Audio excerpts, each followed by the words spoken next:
Hey, before you guys got to camp, there was a lot of back and forth between the league and the NFLPA on safety protocols and such. As long as you're acting responsibly in the facility, do you feel safe there? Yeah, I mean, all you can do is the best with the situation you're given. Obviously, it's a global pandemic. Does any building have it down 100% perfect? I don't know, but I mean, I feel very confident in Coach Stefanski and Mr. Barry and all the things that they have in place. Haslam's have done a great job with the facility. I mean, according to the guys who've been there, it's a completely different, revamped, and more spacious, space-oriented building, space-oriented structure now. But yeah, I feel very, very confident with all the different safety measures that have been put in place for example, I tested again. I had my COVID-19 test again this morning at 8:30, and not just to get from one part of the building to the other, I had to, get my temperature checked multiple times. So, I mean, there is a lot of safety measures in place, and it is making me feel confident that we can do this at a safe and high level. Some guys have opted out, and that's been around the league as well. Does that really hit home, Hoop, when you hear guys have decided not to play for various reasons? Yeah, I mean, at the end of the day, this is a game, and life and family goes, at least in my book, that goes above, sports. So, I mean, you got to do what you feel is right. I mean, I love ball. I'm ready to go. And, luckily I'm not in a situation where I have a newborn who's sick or, this, that, or the third, where you got to really, is football more important than possibly costing your family member their life? And luckily I'm not in that situation where I got to make that incredibly difficult decision. So, I mean, I completely respect those guys and what they're going through, but I'm ready to play ball. Thank you. Thanks, Tom. Our next question is from Tony Grossi. Tony, your line's open. So, Austin, what is the bigger concern to you? Is it just surviving this season through this pandemic and being able to play football? Or is it being able to get ready and perform at your best as a team, considering all the challenges you've already gone through with no preseason games and no mini camps? Yeah, I think all of us in the building are just trying to be the best versions of ourselves as possible. I mean, obviously we got to, with the guidelines that are dictating upon how we can act, we got to do it a little differently, but I mean, the goal still remains the same. Yeah, so that's definitely how I'd answer that. The goal remains the same. Do you feel that considering the condensed training camp and no preseason games, that the Cleveland Browns will be at their very best in September? I mean, that's a tough one. I don't really know how you want me to go with this one, but I mean, having less football makes it tough. But I mean, at the end of the day, this is something that not just us, but everyone across the league has to do. So in a crazy, messed up way, we're all on the same scale. Ideally, would you like to play football? And the only way to get better at football is by playing more football. And without as much, or there's going to be, especially with a new system, could there possibly be some growing pains? Who knows? But the way that Coach Stefanski and the offensive staff, speaking on my side of the ball, have done such a great job articulating the new offense and teaching it to us. I mean, being in this new guy in this offense, I mean, I feel pretty comfortable already. I'm just really excited to get on the grass and get after it when, we're able to do so safely. Thank you. Thank you, Tony. Our next question is from Scott Petrick. Scott, go ahead. Hey, Austin, did you know JC at all before you got here? Nope. So I'm curious, what's he been like during this? How much have you talked to him as the guy who's the, union president, kind of out in front of all these discussions? Yeah, I mean, I've still yet to meet a lot of my teammates, to be honest with you, because, I mean, we're broken up into pods, as I'm sure you're well aware of. I mean, broken up into pods, so I really don't see a lot of guys except one in passing, say hello, stay 6 feet away, and just kind of, say something quick in passing. So if you're asking if I had, like, a deeper conversation with the man, not yet. So while all the discussions were going between the NFL and the NFLPA, you weren't keeping super close in touch with JC about kind of the developments that were going on? No, to be honest, I mean, this might sound a little pessimistic, but I really don't have any say in what happens. So, I mean, kind of just wait till the decisions are finalized and, okay, what is my new normal going forward? So that's not saying my way is right, but that's the way how I handled it. Gotcha. All right, thanks. Thank you, Scott. We'll go to Mary Kay Cabot for our next question. Hey, Austin, I wanted to know so far, how have you been able to develop some chemistry and maybe, some friendship with Baker Mayfield? I think you were in Austin there for a little bit. But, tell me a little bit about, how's it going between you and Baker right now, sort of both on and off the field? I mean, it's good. I mean, you just touched upon it. I mean, I was staying at Baker's house for like 2-3 weeks. So we had we had a good time when we were practicing and when we weren't practicing. So definitely think that was kind of the initial spark that really helped our chemistry. And in terms of, this interesting situation we have now, I mean, we're still able, to be around each other in the building and still get reps. Are they full speed? No, but the ability to be around each other and being able to work with each other, I feel like the more time you put in with each other, just the better that relationship will grow. So do you feel like you sort of started the timing a little bit and the chemistry when you were with him down in Austin, and now at least you have something to build on, even though you didn't see each other for a while there? Oh, for sure. Yeah. We already banked a couple hundred reps. So that's huge. I mean, especially in super condensed off season, super condensed, training camp format, banking those few hundred reps, in my opinion, has really helped us already. Okay. Thanks a lot. Yep. Thank you, Mary Kay. Nate Ulrich, you're up if you can unmute on your side. Hey, Austin, just going back to that, can you kind of tell us how that all came together? Did you because I heard you at one point on the radio, I think, say that, you were in contact with Baker right after you signed and you were talking about getting together. How did that all happen?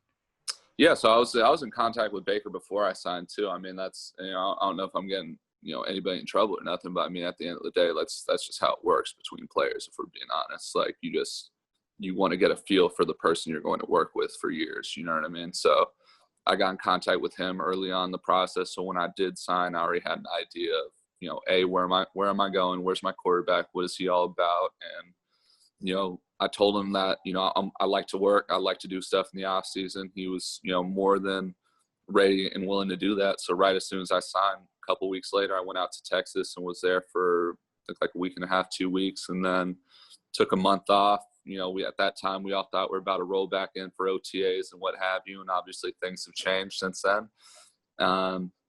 And then about a month after I first came out there, I stayed another week and a half out there. So again, banked a few hundred reps with him, had a good time with him on and off the field, and just got a feel for him, his personality, his wife, his family, his friends, and just kind of really see Baker the person. So it was a good time. Great. Jake Trotter, you're up. Yeah. Hey, Austin, staying on Baker. What are your impressions of him as a leader, as a quarterback, on and off the field? You've spent a lot of time together, even though you're new teammates. And then how do you think with all the things that you can do on the field that you can help him this season? That's a lot of questions in a row. I'm just going to – the ones I'll repeat them for you. Baker, I mean, obviously talented. I mean, strong arm, got real competitive fire. Those are the two deals that really made me want to sign here, was Baker and just like his style as a quarterback. I mean, him being aggressive, him, has that swag with him, which I do want. I want to play for a quarterback who's got that to him a little bit. And, obviously the arm talent's there. So, I mean, it was a really easy decision for me. And then, given what your skill set, the things that you can do, how do you think you can help him on the field this season? Run routes, get open, catch the ball. I'm sure that'll help him out. All right. Thanks, Austin. Yeah. Thank you, Jake. Our next question is from Jeff Shadell. Jeff, if you could unmute from your side, please. Austin, talk about your relationship with David Njoku. At one time, he wanted to be traded. Now he doesn't. So how are you two guys working this out? Me and David and I have always been cool. Like, that's why I don't want you guys to get misconstrued in any way, shape, or form. Because I mean, when you let the media just leave you guys to your own devices, you guys are great fiction writers sometimes. So David and I have always had a good relationship. I mean, super, super nice, super sweet dude. One of my genuinely good human being. I mean, he changed agents, and the agent, wanted him to go somewhere else. So, I mean, I get it. It's a business at the end of the day. You got to do right by you and your family. I mean, he switched agents, to an agent who's, you know, if you take a look at someone's track record, that's something he's always done. I mean, and going into his contract year, he swapped agents, and of course that's going to happen. Like, but at the end of the day, that's no indictment on him and his character. It means that me and him aren't cool. I mean, at the end of the day, it's a business. Like, I get it. So, like, David and I's relationship still good, still a good dude, and really looking forward to work with him. So, I mean, I wouldn't put it on, oh, David didn't want to be here, and then now he does. It's like, I don't know, man. Like, there's just the beauty of COVID is just showing, you know, especially the media, like, there is a human being component to this too. It's not just, you know, nameless, faceless players out there. There's a lot more that goes into it. So, I mean, there's no ill will on my end. Like, again, I get it. It's a business. You got to do right by you and yours. So, I mean, switch to new agent. Historically, that's what that agent likes to do. And, yeah. So, I mean, me and him are cool. I'm looking forward to work with him. Great. Our next question is from Daryl Ryder. Hey, Austin, with the no preseason games, I think you got 14 padded practices. What's the most critical thing that needs to take place over these 5 to 6 weeks so that the offense hits the ground running right out of the gate? I would say continuity, right? I mean, new system, new players. I mean, a lot of new faces around. You got to get used to playing next to people. You got to get used to seeing how they move, what they're like to do, what their best skill set is, how can they be used to the best of their ability and their fullest potential. So, I mean, I think that would be the biggest thing, right? Just that continuity. And I mean, that can only be done through reps. I mean, there's, you know, meetings are great and walkthroughs are great, but you got to play football to really kind of, you know, get that feel by playing next to each other. You mentioned you haven't met a lot of your teammates yet. Mm-hmm. How do you football's the ultimate team sport. So how do you build that camaraderie and that when you're having to be responsibly socially distant and again, you have all these limitations and constraints put on you right now. So how do you build that natural cohesion? I mean, this is a new normal, right? So, I mean, you got to abide by, you know, the rules because, you know, first and foremost, we want there to be a season. And the only way we can do that is by being socially distant, by being, you know, self-adhering to the rules. So, I mean, normally, as you know, we would all go to a restaurant together, you know, grab some pops together, you know, just do, you know, guy stuff, just build bonds. But I mean, obviously with everything that's going on, the format's different. So you're asking a really good question. I don't know how we can do that other than just, you know, spend more time in the building. But right now, only certain people can be in the building, certain people can't. So that's a good question. I don't really have an answer for you. Thanks. Great. Our next question is from Zach Jackson. Hey, Austin. You're kind of the most experienced guy in the tight end group. So even though this is new to you and it's kind of new to everybody, what do you think is your role as far as being the leader, you know, helping the rookie 4th-round pick, things along those lines?